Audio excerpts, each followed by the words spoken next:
80. hamarkadaz geroztik D ereduko ikastetxea gea, eta garai hartan ere Ulibarri programan sartu ginen, euskararen normalkuntza sustatzeko programan. 2013 urtean goi mailako bikain ziurtagiria lortu genuen, eta horretarako gure hizkuntza politika berrikusi eta berridatzi egin genuen. Bertan jasoz, ikasleen lan praktikak eta lan mundua euskaratzeko aleginak edo egingo genitula. Bi helburukin, bat, ikasleen lan praktikak eta duala eta euskaraz egin ahal izatea bermatzearena, eta bestea lan mundua euskalduntzeko aleginetan aritzea. Mundu hori ere euskararentzako irabazteko asmotan. Arantxak aipatu duen bezala, hizkuntz politikan jasota deula irizpide bezala, ikasleak esleitzeko garaian irizpide bezala ibiliko deula euskara.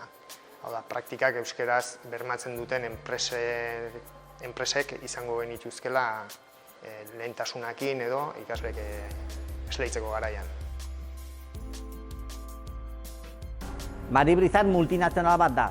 Orain dela 50 urtetik hemen gaude, zizturkilen, eta gu gehienoz euskaldunak garenez, gure tokia euskalduna nahi dugu hemen barruan.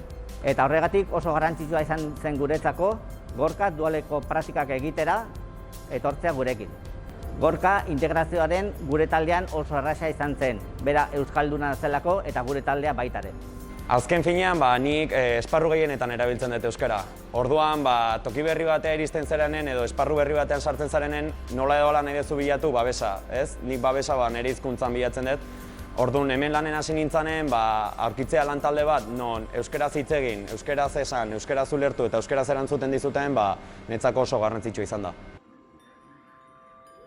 Taldetik, lan enpresek sortutako irizpideen arabera egiten dugu enpresatako euskara mailaren neurketa bat. Eta gero hori kontutan edukitzen dugu, enpresa hortara, urrungo urte baten, ikasleek bialtzeko edo ez. Ikastetxean antolatzen den beste ekintza bat da, praktika eta juna aurretik, bigarrengo mailakoi ematen zaien hitzaldi tailerra. Helburutako bat izango zen ikaslea kontzientziatzea, enpresara joaten dienen praktikak egitea. Praktikak egiteaz aparte eragin dezaketela mundu hori euskalduntzen. Eta beste helburu bat da kontzientziatzeare enpresa asko aidiela lanen euskaran alde, pausu desberdinak ematen, eta realidade hori ere badala eta aurkitu dezaketela dijoazten enpresan. Lan hauek egiteko edo helburu horiek lortzeko zenbait bide lagun edo ditugu eta hartzen dugu parte, zenbait forotan hartzen dugu parte.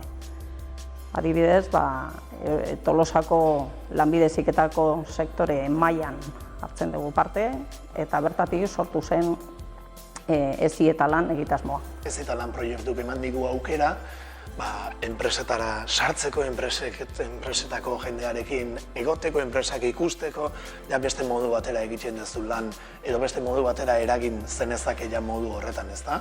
Urratsak oso pixkanaka aiga ematen, nahiko genukena baino mantxoago ziurrenik, baino badakigu hau dela bidea, elkarlana dela bidea, pazientzia eduki, eta bestela atzea pausok ematen jungo gineke, eta orduan iruditzen zaigu, mantentzea eta pixkanaka urrats batzuk ematea, benetan ikaragarrie dala aldi beren, ez da?